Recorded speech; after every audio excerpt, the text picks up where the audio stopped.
सवाल करता हूँ आपको, जय हिंद सलाम पेश करता हूँ। दोस्तों, मैं अपनी बातचीत रखूं उससे पहले एक बात मैं स्पष्ट करना चाहता हूँ। जो भी लोग आ रहे थे बातचीत के लिए, सब लोग कन्नन गोपीनाथन जी को पूर्व आईएएस कह रहे थे। टेक्निकली वो पूर्व आईएएस नहीं है, वो अभी भी आईएएस ही है, क्योंकि सरकार ने उनका इस्तीफा अभी तक मंजूर नहीं किया है। बड़ा कमाल देश है अपना। एक तरफ लोगों को नौकरी नहीं मिलती है, लोगों को वैकेंसी नहीं देती है, और जो लोग नौकरी छोड़ करके इनकी नीतियों का विरोध करते हुए नौकरी इनकी मुंह पे मार देते हैं, उनका इस्तीफा स्वीकार नहीं करते हैं। या तो अपॉइंटमेंट भेज दो या रेजिग्नेशन एक्सेप्ट कर लो। तो टेक्निकली वो आईएएस है, पूर्व आईएएस नहीं है। और हाँ, मैं पूर्व विद्यार्थी हूँ जेएनयू का। मैं अब जेएनयू का विद्यार्थी नहीं हूँ।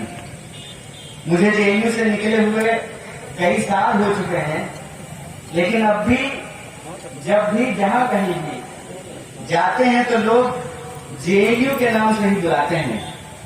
इस संबंध में एक बात मैं आप तमाम लोगों से साझा करना चाहता हूं। यह वर्ष साहिर लुधियानवी साहब का जन्म शताब्दी वर्ष है। साहिर लुधियानवी साहब के गाने बुजुर्ग से लेकर के आज के नौजवान तक गुनगुनाते हैं। आप में से बहुत सारे लोगों ने प्यासा फिल्म देखा होगा। उसमें एक गाना है कि ये दुनिया अगर मिल भी जाए तो क्या है, ये महलों, ये तख्तों, ये ताजों की दुनिया, ये दुनिया अगर मिल भी जाए तो क्या है। इस गाने को आज भी अगर गाएंगे तो बहुत सारे बुजुर्ग जो है आपकी बर्तनी ठीक करने लगेंगे, बोलेंगे ठीक से नहीं गा रहे हो, इसमें जौ का उच्चारण ठीक से नहीं लिया गया है। साहिर साहब की और कई मशहूर नज़्में हैं, बहुत सारी गीत उन्होंने लिखे हैं। एक गाना और बहुत मशहूर है कि मैं पल दो पल का शायर हूँ, पल दो पल मेरी कहानी है, पल दो पल मेरी हस्ती है, पल दो पल मेरी जवानी है।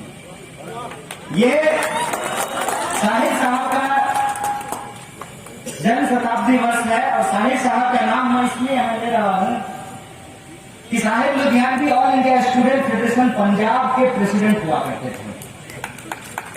तो एआरएसएफ से जो जुड़े हुए लोग हैं, जो साथी हैं, मैं उनको यह बात बताना चाहता हूं कि आपके कंधे पे ये जो झंडा है, ये कोई मामूली झंडा नहीं है। आपने अपने हाथ में जो विरासत लिया है, वो विरासत कोई मामूली विरासत नहीं है। मुझे जब पूर्व जेएनयू स्टूडेंट कहा जाता है और जब मैं साहिर साहब का जिक्र कर रहा हूं, तो एक बात मैं आपको बताना चाहता हूं कि साहिर लुधियानवी साहब जिस कॉलेज में पढ़ते थे, जिस कॉलेज से उनको निकाल दिया गया था, आज उनकी सबसे बड़ी मूर्ति उसी कॉलेज में लगी हुई है, गवर्नमेंट कॉलेज लुधियाना में। इंसान की पहचान किसी चीज से जुड़ जाती है, चाहे वो उस संस्थान का हिस्सा ना रहे, लेकिन यह उसकी पहचान बनी रहती है। मुझे इस बात का गर्व है कि मुझे आज भी जेएनयू का पूर्व विद्यार्थी कहा जाता है। इस बात पर मैं गर्व करता हूं, और इस बात पर मैं इसलिए गर्व करता हूं कि मुझे कई बार महसूस होता है देशद्रोही के आरोप झेलने वाले हम लोग इस देश के प्रथम समूह हैं। सीनियर हुए जी नहीं, आजकल तो किसी को भी कहा जाता है। दिल्ली के बॉर्डर पे जो किसान बैठे हुए हैं, उनको देशद्रोही कहा जाता है। 2 दिन का बैंक का हड़ताल करने वाले बैंक कर्मियों को देशद्रोही कहा जाता है। कल को नौजवान अगर एसएससी में धांधली क्यों हुई है, एसएससी की बहाली क्यों नहीं हो रही है, परीक्षा का परिणाम क्यों नहीं निकल रहा है, उसको लेकर के सड़क पे उतरेंगे तो उनको देशद्रोही कहा जाएगा। तो हम लोगों को तो सबसे पहले कहा गया है ना, सीनियर स्टूडेंट है ना हम लोग इस मामले में। हम तब भी यही बात कहते थे, और इसीलिए हमने साहिर साहब का जिक्र किया कि जिस गवर्नमेंट कॉलेज लुधियाना से उनको निलंबित किया गया था, आज वहां उनकी सबसे ऊंची मूर्ति लगी हुई है। हम तब भी यह बात कह रहे थे कि हमारी लड़ाई किसी सरकार से इस बात के लिए नहीं है कि आप हमको क्या दे रहे हैं। हमारी लड़ाई इस बात के लिए है कि आप देश को क्या दे रहे हैं और आप देश को कहां लेकर के जा रहे हैं। बहुत ठीक कहा चंदन साहब ने, प्रजा है कि नागरिक है, ये बहुत जरूरी सवाल है। अगर नागरिक है तो सरकार तो हमको कुछ नहीं देगी। सरकार कौन होती है? 8,500 करोड़ का विमान खरीदा गया है प्रधानमंत्री के लिए, उनका बाप का पैसा है। किसका पैसा है? किसका पैसा है बताइए? देश की जनता का पैसा है ना। जबरदस्ती 56 इंच का छाती चढ़ा करके घूम रहे हो जी। अब बेवकूफ समझते हो हम लोगों को। क्या है? बिहार के लोग हलवा जरूर खाते हैं, आलू जरूर खाते हैं, बुड़बक नहीं है। बुड़बक समझने का गलती मत कीजिएगा। ये वो धरती है जहां पे शंकराचार्य को विमंडल मिश्र ने परास्त किया था। ये वो बिहार की धरती है। ये वो धरती है जहां दशरथ मांझी एक छेनी हथौड़ी लेकर के पूरा पहाड़ काट करके रास्ता बना दिए थे। ये वो धरती है। ये याद रखिएगा कि ये हमारी परिस्थिति है कि रोजी रोजगार के लिए, इलाज के लिए, नौकरी के लिए, शिक्षा के लिए हमको दूसरे राज्यों में जाकर के काम करना पड़ता है। ये हमारी मजबूरी है। लेकिन ये याद रखिएगा कि हम मेहनत करने वाले लोग हैं, हम मेहनत का आवाम हैं। अगर हम आपका गंदगी उठा करके आपका घर चमका सकते हैं, आपके दफ्तर को सुंदर बना सकते हैं, आपको वोट देकर के प्रधानमंत्री बना सकते हैं, तो कान पकड़ करके गद्दी से नीचे भी उतार सकते हैं। इस बात को याद रखिएगा। इस बात को याद रखिएगा कि चिड़िया जब आकाश में उड़ती है ना, तो उसको लगता है कि हम ऊपर से दुनिया देख रहे हैं। लेकिन चिड़िया ये महसूस नहीं करती है कि नीचे खड़े लोग भी चिड़िया को उड़ते हुए देख रहे होते हैं। क्या कहते थे ये? इस देश की सबसे बड़ी समस्या है परिवारवाद। ठीक है, मान लेते हैं इस देश की सबसे बड़ी समस्या है परिवारवाद। बेबी साहब को बीसीसीआई का सेक्रेटरी कैसे बनाया गया है कि परिवारवाद है कि नहीं है? और यही बात मैं घूम घूम करके पूछता था जब मैं पिछली बार सिवान आया था स्टेडियम में भाषण देने के लिए। तो रास्ते में कुछ लोग हम पर पत्थर फेंका था, पत्थर बने फूल। वो पत्थर हमारे लिए फूल है और तुम बेवकूफ वाला फूल हो। कैसे कि तुम फेंक रहे हो पत्थर, तुम्हारे हाथ में जिम्मेदारी दे दिया है कि सरकार से जो लोग सवाल पूछे उसको देशद्रोही बता करके उसके ऊपर पत्थर मारो। पत्थर अगर नहीं पहुंच रहा है तो फेसबुक पर जाकर के गाली दो, ट्विटर पे जाकर के गाली दो, यूट्यूब पे जाकर के गाली दो। हमको गाली देने से 2 करोड़ नौकरी मिलेगा? अगर ऐसा है तो मैं रोज भोरे भोर फेसबुक लाइव पे आ जाऊंगा और देश के सभी नौजवानों को कहूंगा कि भरपूर आप हमारे साथ पुष्ट को गाली दीजिएगा, आपको नौकरी मिल जाएगी। मिल जाएगा क्या? दूसरे से नफरत करके हमारे जीवन में प्रेम का प्रवाह नहीं होने वाला। दूसरे को गाली कर देने से हम सम्मानित नहीं हो जाएंगे और हमारे ऊपर पत्थर फेंकने के लिए अनपेड लेबर है। पैसा भी नहीं मिला होगा उसको। नेताजी कहे होंगे 500 रुपया देंगे, तेल भरवा लेना। अब तो 500 रुपया में आधा टन की तेल भी नहीं होगा। क्या 500 रुपया आधा टन की तेल होगा? 500 रुपया में कहेंगे तेल भरवा लेंगे और पत्थर ले लो, पत्थर फेंक देना, उसके बाद तुम देशभक्त हो जाओगे। बाबू रे, ये देशभक्ति नहीं है, ये बेवकूफी है। अगर तुम सच में देशभक्त हो तो तुमको ये सवाल इस सरकार से पूछना चाहिए कि ये कैसा राष्ट्रवाद है कि देश की राष्ट्रीय संपत्ति रेलवे बेची जा रही है। बताइए, लिखा जाता है ना, पटना जंक्शन पे लिखा हुआ होगा सिवान स्टेशन पर भी लिखा हुआ होगा कि रेल राष्ट्र की संपत्ति है। तो जो सरकार रेलवे को बेच रहा है वो देशद्रोही है कि हम सवाल पूछने वाले देशद्रोही, इस पर आप हमको विचार करके बताइए। कैसा राष्ट्रवाद है भाई? राष्ट्रीय संपत्ति को निपटाए जा रहे हैं और जो सवाल पूछता है, हम तब भी कहते थे देखिए हम आपका नमक खाए हैं, आपके टैक्स के पैसा से हम पढ़ते हैं और जो ज्ञान हमको मिला है उसके आधार पर हम सरकार से सवाल पूछते हैं कि ये साहब वादा किए थे आप हर साल 2 करोड़ नौकरी देने का, वादा किए थे हमारे खाते में 15 लाख रुपया पहुंचाने का, वादा किए थे अच्छा दिन लेकर के आने का, अब बना दी है अपने बेटा को बीसीसीआई का सेक्रेटरी। हमको दे दिए हैं पत्थर कि तुम पत्थर चलाओ, अब बेटा को दे दिए हैं बीसीसीआई, उसको दे दिए हैं आईपीएल कि तुम आईपीएल खेलवाओ। 21 साल में 2 आईपीएल हो रहा है। बीपीएससी का बहाली टाइम पर नहीं निकलता है। 6-7 बार का बीपीएससी का बहाली एक बार में निकलता है, लेकिन आईपीएल लेट नहीं होना चाहिए। अब ये देखेंगे ना आईपीएल बिना दर्शकों का हुआ होता था, स्टेडियम में दर्शक नहीं था, पीछे से वीडियो रिकॉर्डिंग में आवाज सेट कर दिया था जनता का चिल्लाने का।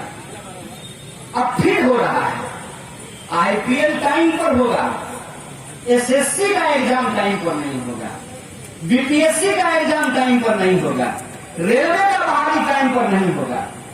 और रेल तो अद्भुत है। कल परसों एक वीडियो देख रहे थे, उल्टा ही रेल चल रहा था।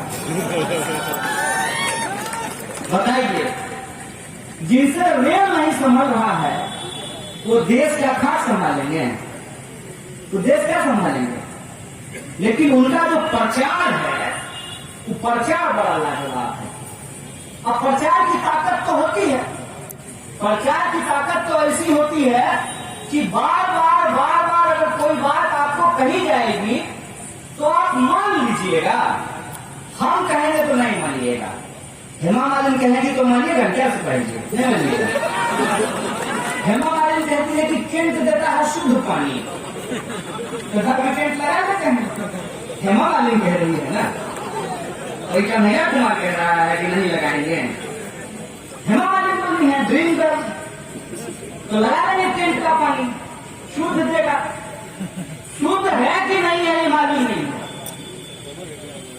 कोई आकर के कह दिया ठंडा मतलब कोका कोला पिए जा रहे हैं, अब माँ कह रही है कि बेटा छाछ पी लो, लस्सी पी लो, तो लस्सी पिएंगे जी, उसमें क्या है? कोका कोला पिएंगे तो जो है, चाहे कि कोहली बोला है कि कोका कोला पी लीजिए, कोहली बोल रहा है ना, तो पी लेंगे। प्रचार में ताकत तो होती है, नहीं होती है? आप में से कितना लोग फेडन लवली लगाए हैं? लगाए हैं ना? मुंह गोरा हुआ। प्रचार में ताकत होती है। तो इस देश में हमने एक ऐसा सरकार चुना, वो घड़ी डिटर्जेंट की तरह नहीं है, पहले इस्तेमाल करें फिर विश्वास करें, ऐसा नहीं। प्रचार में हमने एक सरकार चुन दिया है। प्रचार पे कोई ये पूछने को तैयार नहीं है कि उस प्रचार की हकीकत क्या है। क्या सच में फेरन लवली लगाने से मुंह गोरा होता है? सच में ठंडा मतलब कोका कोला होता है? सच में केंट शुद्ध पानी देता है? इस बात की पड़ताल किए बिना, इस बात की तफ्तीश किए बिना हम उस बात को मान लिए हैं। जैसे कि अगर बीजेपी की सरकार है तो हिंदू हित जो है उसको साधा जाएगा। बहुत बढ़िया बात, खुशी की बात है। हिंदुओं का हित अगर साधा जाए तो बड़ी खुशी की बात है। लेकिन एक बात हमको बताइए, रेलवे जीत जाएगा, रेलवे की नौकरी समाप्त कर दी जाएगी, इसमें हिंदुओं का हित है कि अहित है? सोचिएगा जरा। अगर एसएससी एग्जाम नहीं लेती है, एसएससी परीक्षा नहीं लेती है, परीक्षा लेकर के परिणाम नहीं देती है, परिणाम दे देने के बाद नौकरी नहीं देती है और नौकरी का रिजल्ट आ जाने के बाद ज्वाइनिंग नहीं करवाती है, इसमें हिंदुओं का हित है कि अहित है? देश के राष्ट्रीय संपत्तियों को अगर बेच दिया जाता है, औने पौने दामों में बेच दिया जाता है, इसमें हित है कि अहित है? इसको जानते क्या कहते हैं कि कभी कभी हमारे घर में भी ये इस्तेमाल किया जाता था। जैसे बच्चा अगर किसी बात के लिए जिद कर रहा हो तो उस बच्चे को बहलाने के लिए अलग अलग तरीके के नुस्खे अपनाए जाते हैं। जैसे मान लीजिए कि एक बच्चा को भूख लग गया है, वो अपनी माँ को कह रहा है कि मम्मी बिस्कुट दे दो, ठीक है, तो मम्मी उसको उठा करके अलमारी पे बिठा देगी। तो बच्चा बिस्कुट मांगेगा, कहेगा कि मम्मी नीचे उतार दो, कहेगा बच्चा नीचे उतार दो, बिस्कुट मांगना बंद कर देगा। इस देश की जनता अपने सवालों पर पहुंचे, अपने सवालों पर हम विचार कर सकें, उससे पहले एक नया शगुफा छोड़ दिया जाता है। आज हमसे सिवान के एक पत्रकार ने पूछा कि मोदी जी दाढ़ी बढ़ा लिए हैं, इस पर आप क्या कहना चाहते हैं?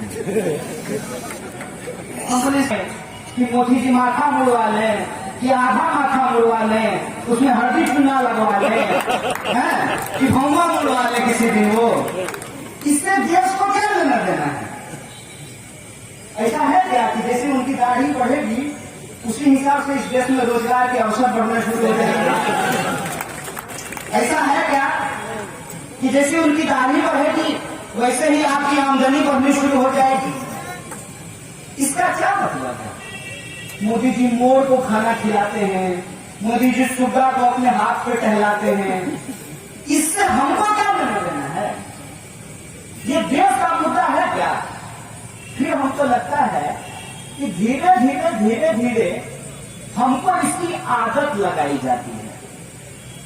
जो बात पहले अखबार के आखिरी पन्ने पर हुआ करता था कि किस हीरोइन का किस हीरो के साथ चक्कर चल रहा है, ये अखबार के आखिरी पन्ने पे हुआ करता था, वो आखिरी पन्ने का खबर देश के अखबार के पहले पन्ने पे पहुंच गया और जो खबर को अखबार के पहले पन्ने पे होना चाहिए था वो खबर को अखबार से गायब कर दिया गया है। आपको खबर है क्या कि आपके इर्द गिर्द क्या हो रहा है? इस देश के लोगों के साथ क्या हो रहा है? आपके शहर के साथ क्या हो रहा है? मैं जब आ रहा था तो हम और कर्नल साहब आपस में बात कर रहे थे, क्योंकि जहां भी जा रहे थे ना तो एक बड़ा सा सीमेंट का टुकड़ा रोड के बीच में रखा हुआ है। तो हमको पूछे कि इसका क्या मतलब है? हम बोले हमको भी नहीं पता इसका क्या मतलब है। तो एक लड़का जो गाड़ी में था वो बोला कि सर ये तो कुछ नहीं है, लोग तो सड़क पे गेहूं सुखाते हैं। तो कंगन बोले कि गेहूं सुखाता है तो कोई काम है, लेकिन सीमेंट का टुकड़ा आपके रोड पे पड़ा हुआ है, इसका क्या मतलब है? ऐसा है कि नहीं है? सिवान के कई सड़कों पे आप घूम करके देखिए तो सीमेंट का टुकड़ा पड़ा हुआ है, मेन हॉल खुला हुआ है, गटर में पानी पास नहीं कर रहा है, बिजली 24 घंटे नहीं आती है, इंटरनेट आधा घंटा स्पीड से चलता है बुलेट ट्रेन से, आधा घंटा के बाद EMU बन जाता है। ये आपके साथ रोज हो गया है।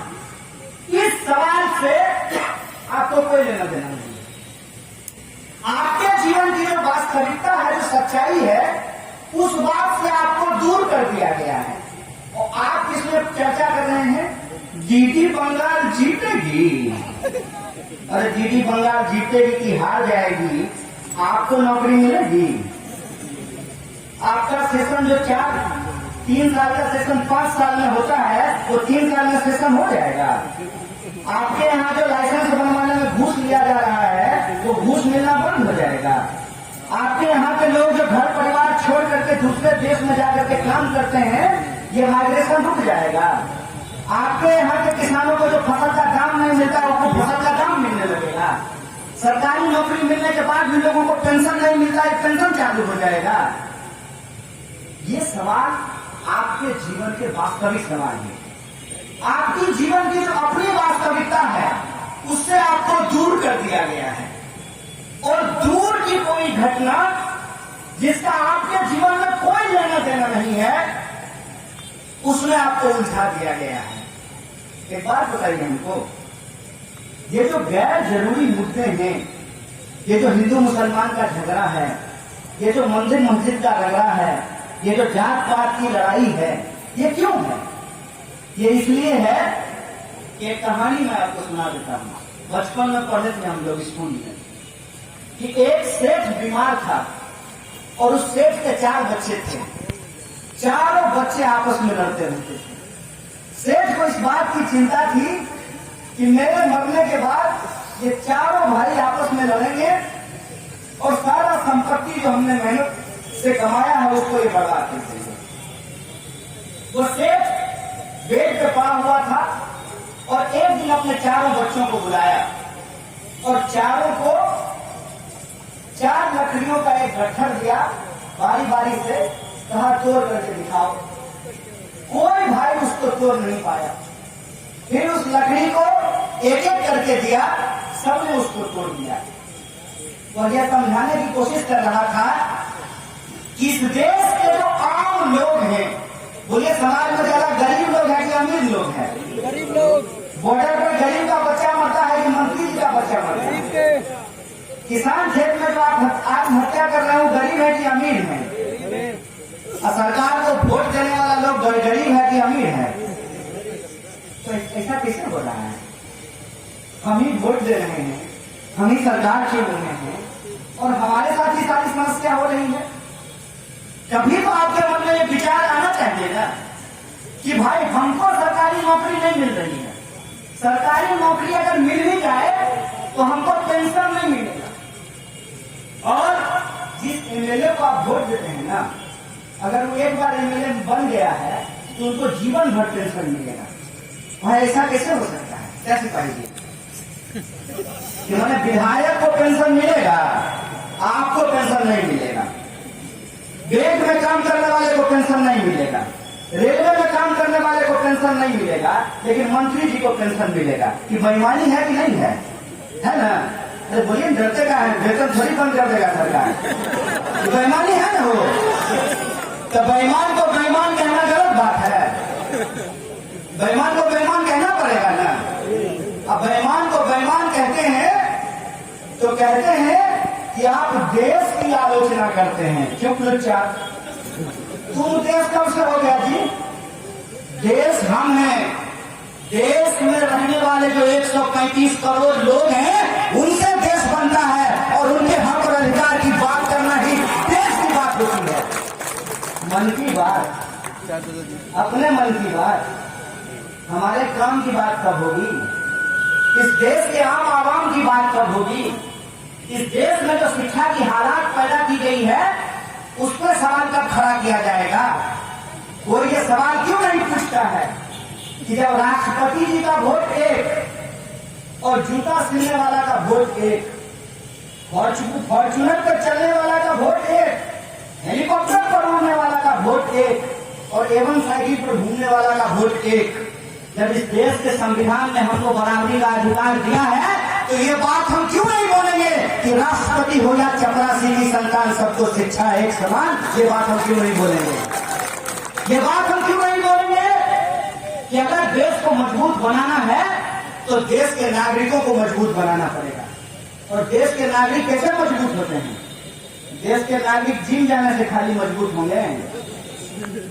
21वीं सदी में हम लोग रहते हैं। 21वीं सदी को कहते हैं कि ये तकनीकी युग है, ये सूचना क्रांति का युग है। इस सूचना क्रांति के युग में शरीर से सिर्फ ताकत नहीं होता है, 56 इंच आपका है कि नहीं है, हम इंची टेप लेकर के नापने के लिए नहीं गए हैं, लेकिन आपका ऊपर का महल खाली है, ये बात हम जरूर समझ गए। हम आपसे यह पूछना चाहते हैं कि देश की मजबूती देश के लोगों से होगी, और देश के लोग कैसे मजबूत होंगे? जब उनको पढ़ने की व्यवस्था दी जाएगी, जब उनको पढ़ाया लिखाया जाएगा। अंग्रेजी में कहावत है, नॉलेज इज पावर। एक बड़े विद्वान ने लिखा कि नॉलेज इज पावर, ज्ञान में शक्ति होती है। भगत सिंह ने लिखा है कि बम और पिस्तौल इनकलाब नहीं लाते हैं, विचारों की शान की जरूरत होती है। नेल्सन मंडेला लिखते हैं कि education is the most powerful tool weapon which you can transform the society. किसी भी समाज को बदलने के लिए शिक्षा की जरूरत होती है। और आपने शिक्षा की हालत क्या की है? आप लगातार शिक्षा के बजट को घटा रहे हैं। शिक्षा का बजट आप लगातार क्यों कम कर रहे हैं? शिक्षा का बजट आप लगातार इसलिए कम कर रहे हैं कि पढ़ने लिखने वाले लोग पैदा होना बंद हो जाएं। क्योंकि जब पढ़ लिख लेगा तो सवाल पूछने लगेगा, और जब सवाल पूछने लगेगा तो नागरिक बन जाएगा।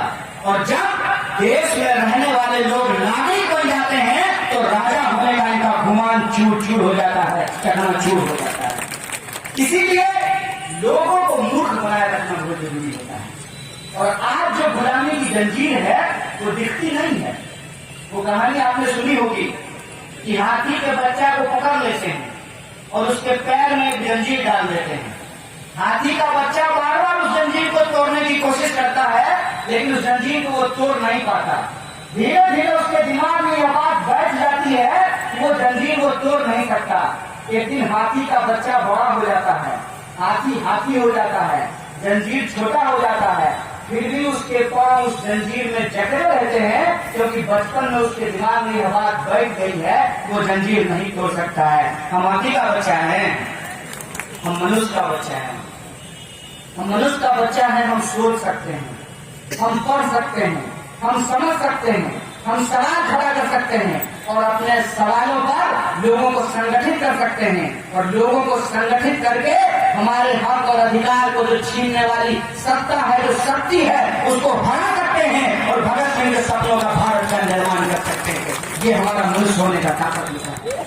इसीलिए मैं आप तमाम विद्यार्थियों को जो इस प्रतिनिधि सेशन में आगे चल करके हिस्सा लेंगे, उनसे मैं आग्रह करने के लिए आया हूँ कि ये गंभीर दौर से हमारा देश गुजर रहा है। इस गंभीर दौर में हमको इस बात को समझना होगा कि आज के देश में हमको इस देश में नागरिकों के अधिकार को बचाने की जरूरत है। नागरिक होने के उस एहसास को बचाने की जरूरत है। और यह जो भारत भूमि है जहाँ पर एक से एक विभूतियों ने जन्म लिया है, जो हमारा गौरवशाली इतिहास है, उस इतिहास को याद करते हुए इस वर्तमान में संघर्ष करके न्याय और बराबरी के लिए लड़ करके हमको बेहतर भविष्य का निर्माण करना होगा। बोलिए साथियों, आपने जो इस सियासत का झंडा उठाया है, आप बेहतर भारत के निर्माण के लिए संघर्षरत है कि नहीं है? आप इसको लेकर के आगे चलना चाहते हैं, नहीं चलना चाहते हैं? जब चलना चाहते हैं तो एक आखिरी बात बोल करके मैं अपनी बात को समाप्त करूंगा। ये लड़ाई गंभीर है। इस लड़ाई में आपको बहुत सारी तकलीफों का सामना करना पड़ सकता है। हो सकता है कि जब आप ताकतवर लोगों के सामने सवाल खड़ा करेंगे तो आपको विभिन्न तरह की कठिनाइयों का सामना करना पड़ सकता है। लेकिन एक बात आप लोगों ने भी सुनी होगी, वह पथ क्या, पथिक कुशलता क्या, जिस पथ में बिखरे सूल न हो, नाविक की धैर्य परीक्षा क्या, जब धाराएं प्रतिकूल न हो। इस प्रतिकूल परिस्थिति में हमको सच के साथ खड़ा होना पड़ेगा, हमको न्याय के साथ खड़ा होना पड़ेगा, हमको बराबरी के साथ खड़ा होना पड़ेगा और अपने दिमाग का, अपनी तर्क शक्ति का हमको इस्तेमाल करना पड़ेगा। हमारे बहुत सारे मित्र जो भाजपा के समर्थक हुआ करते थे, वो आजकल आकर के हमसे बात करते हैं और कहते हैं कि तुम्हारी बात पहले हमको ठीक नहीं लगती थी, अब ठीक लगती है। तो हम बोले कि हमारी बात तुमको पहले ठीक क्यों नहीं लगती थी? तो बोला कि तुम जब बोलते थे ना तो मेरी भावना आहत हो जाती थी। हम बोले हम समझते हैं दोस्त, दिल है तुम्हारा और तुमने दे दिया है इसको, एक झूठे को, तो झूठा वादा करके तुम्हारे दिल को चुरा लिया है, तुमने दिल उसको दे दिया है। कोई बात नहीं है, तुम्हारे प्यार का हम सम्मान करते हैं। जो कहावत है ना, दिल आया गधी को तो परी का क्या कहना, दे दिए दिल, कोई बात नहीं है, दिल का हम सम्मान करते हैं। माँ बाप भी जब कहते हैं ना, पढ़ लो, समय बर्बाद मत करो, प्यार मोहब्बत के चक्कर में मत रहो, तो हम लोग भी कहाँ मानते हैं, दिल का मामला है। लेकिन आपके पास सिर्फ एक दिल ही नहीं होता है, एक दिमाग भी होता है। दिल आप दे दिए हैं, कोई बात नहीं है। दिमाग से हर बार आप इस बात को सोचिएगा कि हम कहाँ जा रहे हैं, देश किस ओर जा रहा है, समाज किस ओर जा रहा है, और इसमें हमारी क्या भूमिका होनी चाहिए। आप इस बात को सोचिएगा कि जिस घर में आप रहते हैं उस घर को आपके पूर्वजों ने बनाया है। जिस बगीचे का आप आम खाते हैं उसके पेड़ को आपके पूर्वजों ने लगाया है। उनके बनाए घर में आप रहते हैं, उनके लगाए पेड़ का आप फल खाते हैं। उसको खाते हुए सोचिएगा कि वो अगर ये नहीं करते तो हमको नहीं मिलता। ये आजादी जिसको आप यूं ही समझते हैं कि ऐसे ही मिल गया है, ये आजादी ऐसे ही नहीं मिली है। अगर इस देश में, आजाद देश में, अगर हम आजादी को सुरक्षित रखना चाहते हैं और गुलामी की मानसिकता को हराना चाहते हैं तो अपनी मुट्ठी भींच करके आजाद देश में हमको आजादी की वकालत करनी होगी। इस आजादी को हमको बचाना होगा और इस आजादी को बचाते हुए हमको इस बात का ख्याल रखना होगा कि बेहतर देश का निर्माण बेहतर नागरिकों से होता है।